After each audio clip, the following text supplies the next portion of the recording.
All right, we're going to do an honest and true 135-mile oil change. What's leaking already? I noticed the front of the pan gasket's a little wet.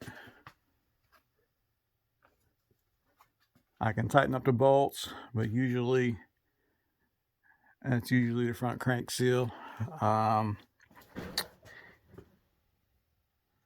was a little wet up there, a little wet back here. We're dry under there. This is finger loose. Some carbon weeping out of there, so I got to put a band clamp on it. You can see it's starting to get the pan on the transmission. Transmission appears pretty dry. That's good. I don't see any red anywhere. Not sure what that's from. Pretty dry out there. Cooler lines are dry. All right, so let's dump the oil, see how bad it looks.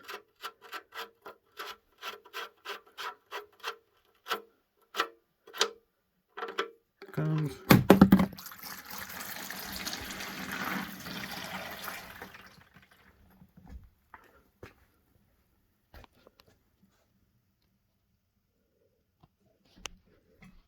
Pretty normal.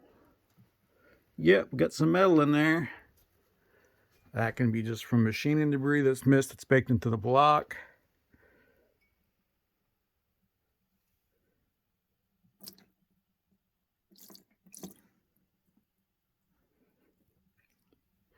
All right, let me pause it and I'll come back. All right.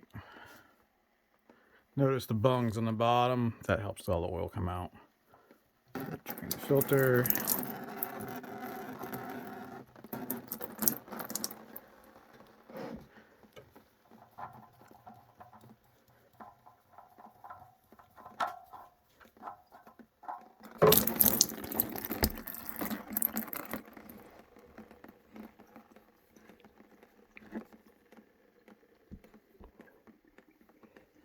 So that's it.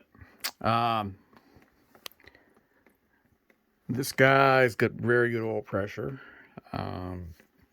15, 20 at idle, warm being about 175 to 180 degrees. And we'll let this guy drip overnight and we'll fill it up. So this is the BR30 oil coming out of it, and then we will put the Lucas 10W30 high zinc oil in it. And of course it's noisy as heck. It's a roller motor, but everything looks good. This is a 135-mile oil change.